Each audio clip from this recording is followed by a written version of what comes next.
UFC Atlanta full fight card predictions. Buckley versus Usman from bottom to top. Let's get to it. I'm MDB. I made the intro like it was my TikTok intro. I've been recording a lot of TikToks. Yeah, this was my TikTok intro for this card, and I just gave it here. It's a good intro, good start, great start. Anyways, we're gonna go over Usman versus Buckley after going 10-3 on O'Malley versus Merab.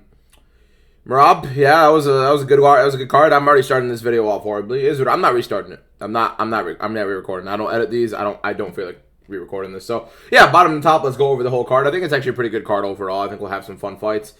This fight actually just got scrapped when I recorded my TikTok predictions for it. It was available and the fight was actually on, and then now all of a sudden it's off because Charles Jourdain has an eye injury, so we don't get to see that happen. Good fight though. Jamie Lynn Horth versus Vanessa Demopoulos, first fight of the night. Jamie Lynn Horth, in my opinion, is a better overall mixed martial artist. I don't really see anywhere in MMA where Jamie Lynn Horth is not better than Vanessa Demopoulos. She's a better grappler, much better top time upside, much better wrestler, way better in the clinch, going to be the better striker. She's much bigger overall as a fighter, much longer reach. Quite literally every advantage you could have in MMA, Jamie Lynn Horth has. I would say apart from, I guess, the age difference, which they don't show it on here, which I just realized they don't show it on the UFC. I mean, that's important. I don't know why they don't show it. Horth is not that much older than her. If she is at all older, I can't remember exactly how old Jamie Lynn Horth is, but I think Vanessa Demopoulos is like around 36, 37 years old. Horth not too far off of that, and she's better striker. Probably hits a little bit harder as well. Much better on the feet, both moving forward, moving backwards, better kicks. Uses her pressure pretty well overall to get Demopoulos to where she wants. Demopoulos accepts back foot pretty often. Doesn't really throw volume as much as she throws, just big overhands, and even if she does throw volume, not really much substance of it. Horrible grappler. Good off her back in terms of just trying a bunch of stuff, but she's horrible at getting up.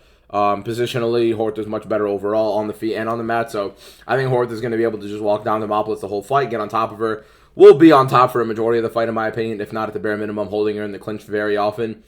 Could very well submit her as well. I think Horth is going to walk away with this fight. Give me Jamie Lynn Horth by, I want to say submission. I think she could submit Demopoulos on the mat, but decision is very, very possible. Anusa versus Phil Rowe. Phil Rowe has been out for like a year or so. Every step up in competition that he has had, he hasn't really had much of it's been whatever. You know what I mean? His performance has been whatever against Jake Matthews, against Neil Magny, nothing really special. He obviously is a much taller, much longer overall fighter in this fight. Anusa typically submits that at welterweight when he is fighting, but at the same time, he's a much better overall fighter in my opinion. I think his win over Reese McGee is actually of much more substance than any win that Phil Rowe has had. Phil Rowe's wins, Jason Witt, there was another, Nico Price, whatever. He's 10-5 in the UFC, 10-4 is Anusa, or 10-5 in general. Anusa's 10-4, records or whatever. Do not base your predictions off of records for whatever reason if you already are. Yeah, Luca I think is a better fighter. I think he gets inside a lot better overall than Rowe does at keeping his distance. I think Luca puts a good enough pace. A couple concerns about his gas tank late, some people kind of say, but that's typically when somebody meets him with his pace and they start pushing it alongside him, and then he starts to gas a little bit in fights, but Rowe doesn't really push a pace. Rowe is going to be on the back foot very often in this fight. He's going to be trying to land a big shot here and there, trying to use his jab to keep distance, but moving backwards, using your jab to keep distance is never really a great base in MMA when a guy is trying to cut in on the inside, and you don't really see that work as often unless it's really, really low level. Anusa is not that low level. I think Luca's going to be able to get inside.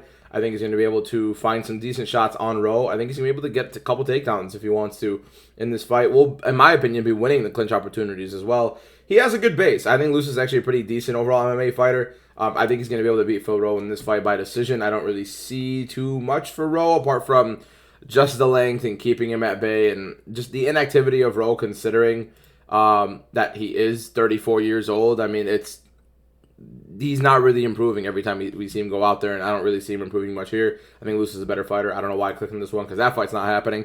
Would have picked Ricky Simon. Moving forward, Cody Duran versus Jose Ochoa. I'm actually very happy with Ochoa as a prospect. I think he's very fun to watch. I think he's very explosive. He has good finishing ability, good knockout power, pretty decent in and out. I think he can actually defend some of the takedowns Duran throws his way. Duran's a pretty relentless grappler at times. He actually accepts fighting on the feet sometimes. Doesn't do too bad on it either. It's just, yes, he's only been knocked out once before, but he's been hurt. He's been hurt several times in these fights, and I like Ochoa more as a prospect. I think he's quicker. I think he's more explosive. I think he has better finishing ability. I think he can mitigate Duran's game more than Duran can mitigate his. I mean, this is a style fighter where Duran typically struggles with. A guy with good finishing ability, really good hands, can keep his distance, but beat you on the inside as well. I like Ochoa. I think he had a pretty good overall debut against Loner Kavanaugh as well on short notice, where Kavanaugh is one of the best prospects in the UFC, in my opinion. And yeah, I think Jose Ochoa can actually knock out Cody Durden here, give him his second knockout loss. However, you could also see him winning by decision as well. I think Durden's pretty tough overall, regardless of him getting dropped a couple times, him getting hurt a couple times. I do think he's pretty durable, but I am very confident in Ochoa as a prospect overall in the UFC. I think Ochoa can hurt Durden pretty often in this fight. Now, a couple Codys in this card. Cody Durden. You got Cody. That's horrible content. What am I referencing? Cody Garbrandt, Cody Brundage. That was bad. I'm sorry. I don't know why I went to right with that. We'll move on. All right, ignore it. Chris Matinho versus Malcolm Wmaker. Sacrifice of the year.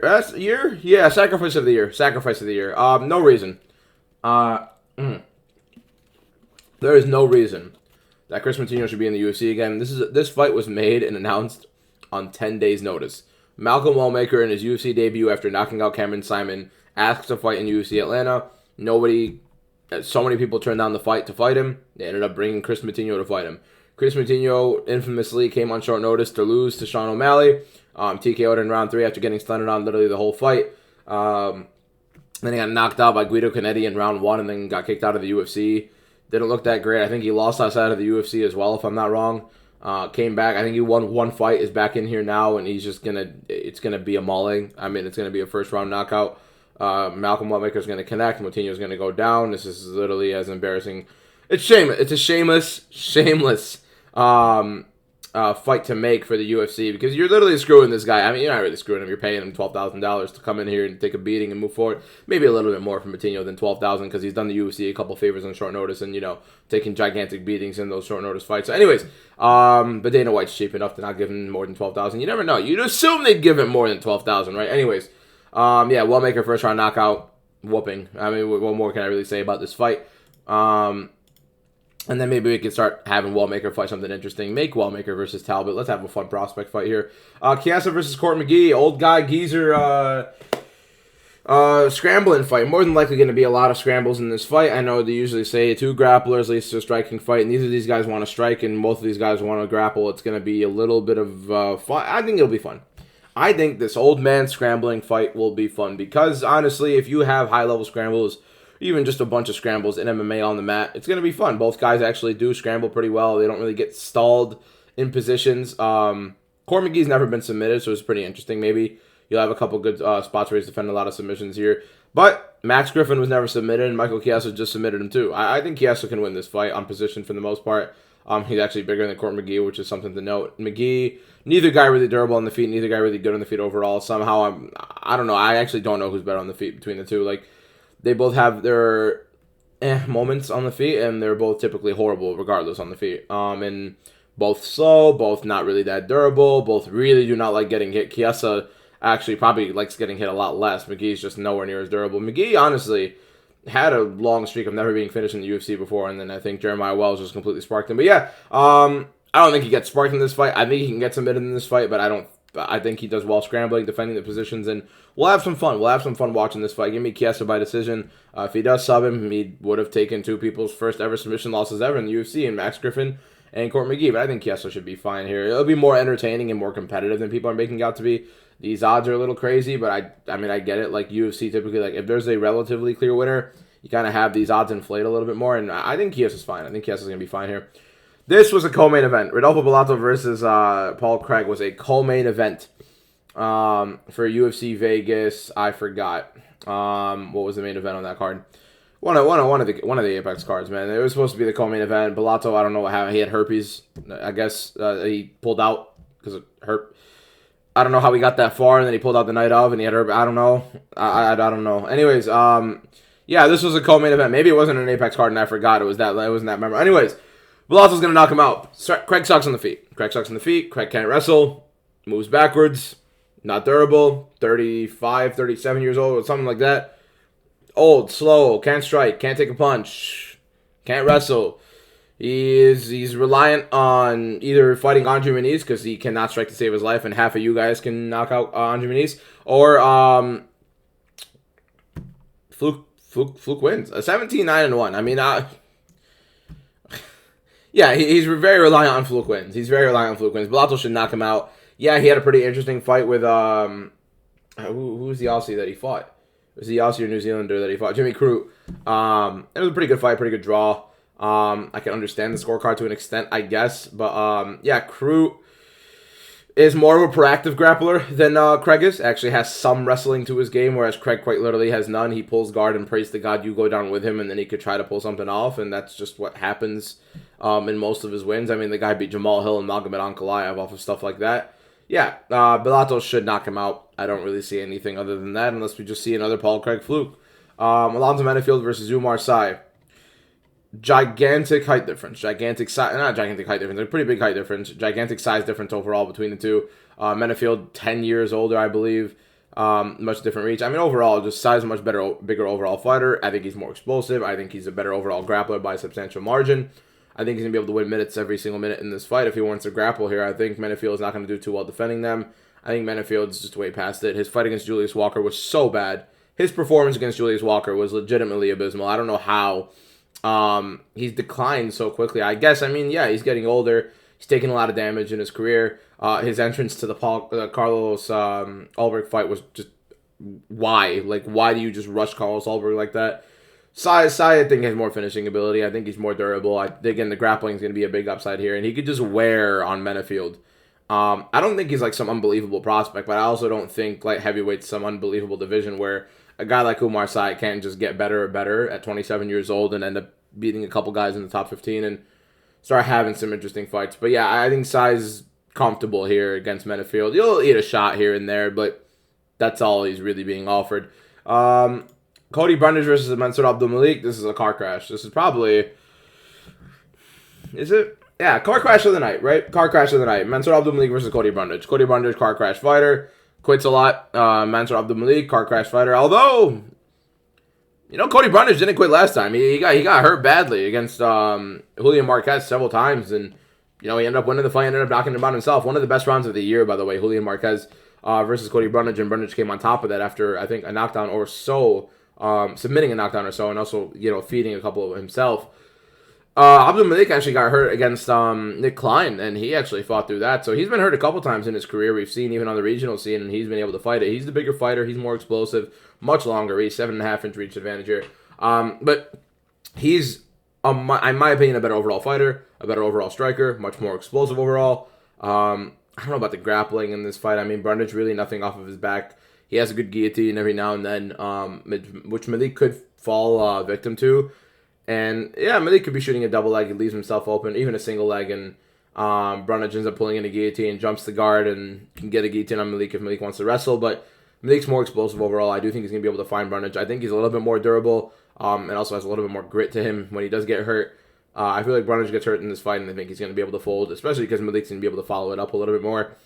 Yeah, I like Malik in this fight. I know a lot of people are on Brundage. I know, even though like Malik's a gigantic favorite in this fight, which I guess it doesn't show, like Brundage is gonna keep it a little bit competitive because I don't think Mensor Abdul Malik is like that great of a fighter. He's just a very fun freak of nature to watch in fights, and yeah, I think we'll have a fun time watching this. Again, car crash fight of the night. Give me Mensor Abdul Malik by knockout, but it really is. Again, it's a car crash.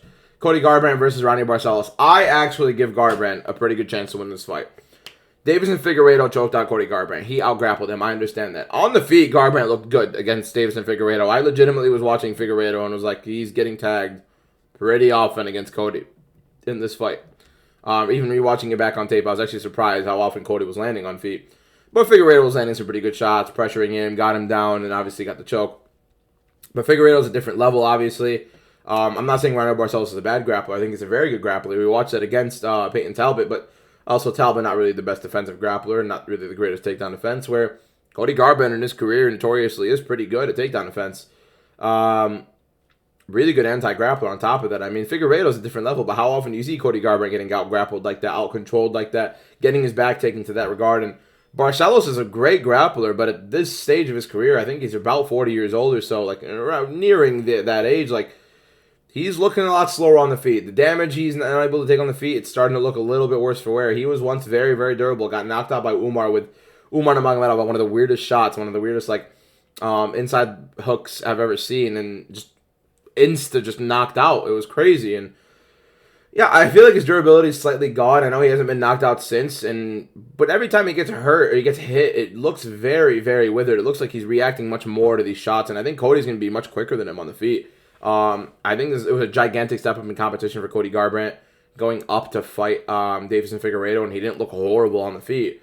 I also don't think Cody's chin is going to be heavily tested by Barcelos right now at Barcelos' age. Although I actually used to rate Barcelos a lot as a striker and overall mixed martial artist. He just came to the UFC pretty late and wasn't really there for long.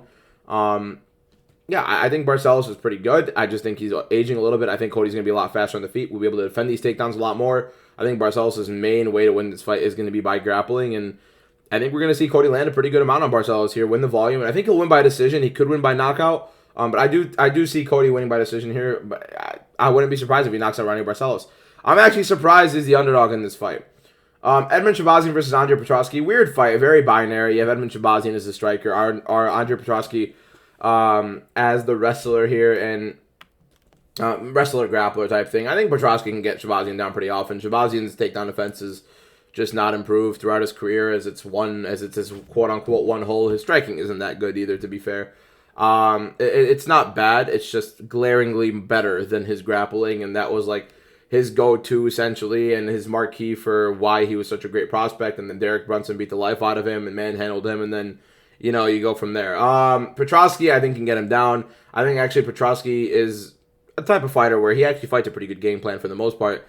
Sometimes has some pretty weird blunders, but honestly, I really haven't seen a fight with Petroski, if I'm recalling properly, where he doesn't stick to a proper game plan. He doesn't just completely botch his game plan. He actually fights pretty smart for the most part. I think he's a part of the Philly crew, if I'm not wrong, with like Joe Pyfer and Sean Brady and them, and they're pretty solid when it comes to working with game plans. Although Pyfer's pretty boring. Yeah, I don't see where Petroski doesn't try to force the occasion grappling. I don't see where Petroski tries to keep himself at distance against Shabbazian and be at risk there. I think Petroski knows he isn't the most durable guy in the world. Don't think he wants to keep constantly taking shots from Edmond, either to the body or to the head. He's had some pretty weird injuries as well. That nasty cut to the head, I think it was, where he just went out cold against Jacob Malkoun. That was pretty weird. Yeah, I think Petroski could grapple here. I think he could actually submit Edmond Shabbazian. I think he's obviously a very big grappling discrepancy here. And usually when you have a big grappling discrepancy between a grappler and a striker, and the striker, in my opinion, is worse in grappling. I think Shabbazian is worse of a grappler than Petroski is as a striker. I also think that it's a relatively mediocre level of MMA to where the grappling typically takes a very large precedent. Whereas when you get to higher level MMA, maybe the takedown offense can start preceding itself a little bit against the grappler, and those guys can maybe start boxing, and then you have striker versus grappler type thing. But typically, when it's like a kickboxer, as opposed to a boxer with good takedown offense, it's a kickboxer that can move backwards or even move forwards against a wrestler. I usually kind of edge the wrestler, and stylistically, this is very similar to that, and also just based on their abilities in general, I think Petroski will be able to get Shabbazian down, get into good position. He passes guard actually pretty well when he is on top. He doesn't really just lay in full guard, and Petroski, I think, can probably get Shabbazian by arm triangle in this fight. Rose Namajunas versus Miranda Maverick. Why is Rose as big of a favorite? What does Rose do in her recent fights that makes her look like she's going to be separating in her fight? She doesn't separate. Rose Namajunas does not separate in her fights. She loses to people with good wrestling. She beat Amanda Ribas. Amanda Ribas is not a good wrestler. She's a good jiu-jitsu player. She's not a good wrestler at all. Good grappler on the mat. Good jiu-jitsu player. Honestly, not the greatest defensive grappling. She actually just got subbed by Mackenzie Dern. I know it's Mackenzie Dern, but also, how long has it been since Mackenzie Dern has gotten a submission in the UFC against any sort of level competition, right? Yeah, Miranda Maverick is going to be pushing the pace, I assume. I don't think we're going to see her be moving on the back foot too often. She's on a 4-fight win streak. She's only lost to Jasmine Jasdavicius, Erin Blanchfield, and Macy Barber. And Macy Barber was a complete robbery. She beat Macy Barber. So realistically, has only lost to, I would probably presume, is the two greatest grapplers in the division right now. Maybe you could list Valentina. I think Valentina's a worse grappler than Blanchfield, and a worse grappler than Jasmine Jasdavicius. I would reckon Fioro's probably a better grappler, or at least bare minimum wrestler, than Blanchfield, as we saw in the fight. But yeah, I think Miranda Maverick's going to be able to wrestle Rose Namajunas. I think this is going to be a pretty similar performance that Rose had to her second Carla Esparza fight. I think she's going to be afraid of the takedown. I think Maverick is going to be pressuring her. Actually, Maverick typically uses a pretty good game plan in her fights for the most part. She's only 27 years old, Miranda Maverick. She's been like a quote-unquote blue-chip prospect when she entered the UFC.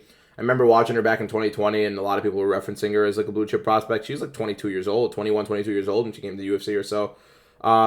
She's been improving. She's on a good win streak again. She's only lost quite literally to the top of this weight class, and 125 is a pretty good overall weight class that's stacked towards the top now. And look at the people that she's lost to. Erin Blanchfield right at the top. Even Macy Barber's right at the top if you want to say Barber won that fight, which she didn't, obviously.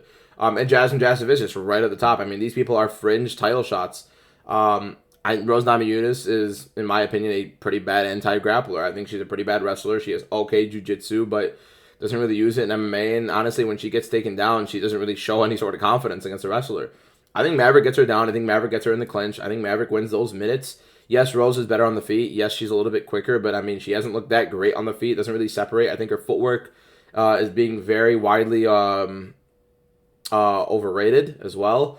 Give me Miranda Maverick. I think Miranda Maverick is going to win by decision in this fight. I'd be surprised if she submits Rose, to be honest, but I don't think she puts enough of a pace and pressure to like succumb Rose to it. But if Maverick gets and puts on a ridiculous pace on Rose, Rose can fold. Rose does not like getting a pace put on her. She does not like being pressured like that. If Maverick does that, if Miranda Maverick does that, she can get in Rose's face and she can get on top, and Rose will succumb to the pressure. She will probably get tapped out, get submitted in this fight. But I think Maverick's just going to put on a good amount of pressure, not like anything crazy, and she'll get into the clinch and she'll get her takedowns here and there. And yeah, I think Maverick's going to win this fight by decision. I'm actually, like, I can understand if you want to put Rose as a slight favorite in this fight just based on credibility and just decent overall footwork, a little bit longer, better overall striker. You assume she could stop the takedowns of Maverick, but this is ridiculous. This is outright ridiculous. Yeah, moving on to the main event. Joaquin Buckley versus Kamaru Usman. Yes, Kamaru Usman hasn't fought in like almost 2 years. He fought against Khamzat Chimaev on short notice at 185. He looked okay, right? He looked okay, especially for a guy coming on short notice. A lot of people argue that he could have won that fight, especially could have won that fight if it went 5 rounds. Obviously, round 1, he got completely involved in that fight, but that's a whole different fight to what we're looking at right now. And Kamaru Usman is coming in, hasn't fought in 170 pounds, I think, in 2 years or so. And at this stage of his career, at how old he is, in my opinion, even in the Chimaev fight, like, he wasn't moving that great in the Chimaev fight. Looked pretty stiff, stiffer than he's ever looked in his career. Even in the third Leon fight, looked very, very stiff in that fight. I think he has a 1, a jab. I think he has a 2, a straight. That's about it. I don't really see a good hook on Usman. I don't really see much else in the striking for him. I think his kicks are very null and void. I think Usman has some decent pressure, but I don't think he could shoot an open mat takedown and get it proactively in this fight. And even when he gets somebody down nowadays, he doesn't really do anything outside of the full guard. I mean, even during his prime, like, how often do you see Kamaru Usman passing guard, taking the back, or using anything with his grappling positions, right? He doesn't really. He's not really. He's one of those, well, Merab up until now, right? Well, Merab did to O'Malley, but Mosar Evloev, Kamaru Usman, like, these are the guys that they get you, Bilal Muhammad as well, like, they get you down, and they don't really do anything after those positions, right? They keep you down in that full guard for the most part, or they hold you against the cage, try to chain you against the cage and stuff like that. I don't think Buckley backs up to the cage as often in this fight. I don't think he backs up to the cage to the desire of Kamaru Usman. I think Usman's always been a relatively chinny fighter. I think he's been cracked several times against Colby Covington, where one of the times he did, he faked a nut shot and Colby had him there. Got hurt to the body against Colby, got hurt to the head against Colby in the first fight. In the second fight, he got hurt to the head against Colby at the end of round 4 and got wobbled. Obviously, Leon Edwards knocked him out, probably cracked that chin.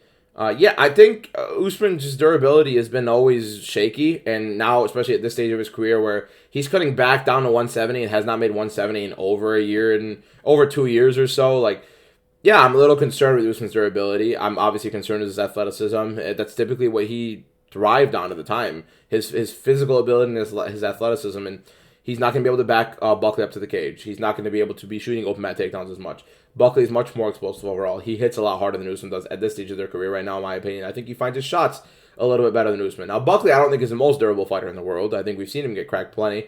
And I think Usman can definitely crack him. I think it's going to be a pretty fun fight overall. Could have some slow moments for sure, but I think we see Buckley hurt Usman. I think he gets in on the inside pretty quickly. I think he explodes and Usman won't be able to react in time, and we see Usman get knocked out cold in this fight. I think that's what we're going to see. I also think Usman will be a little bit tentative on the feet, knowing Buckley's ability, knowing his explosiveness, and I think that'll actually cause Usman to fight a little bit worse, on top of the fact that he is going to look slower regardless because of his age, because of that cut to 170 again, because of his health with his knees and his explosiveness hindering every single... I don't see Usman really triumphing in this fight, which, again, the thing is, we haven't seen... I mean, look, with all due respect, those Leon Edwards fights, that third Leon Edwards fight is a horrible look for Kamaru Usman.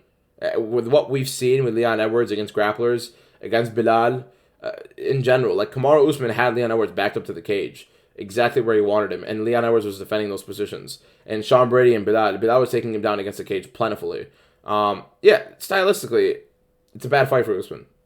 It's another guy that can explode, that can hurt him, who's more explosive than him. I just don't see Usman really competing at the top of welterweight anymore. I think Buckley knocks him out in this fight, round 2, round 3, and that's the end of the card. I think it's a pretty good card overall. We're going to have some fun watching it.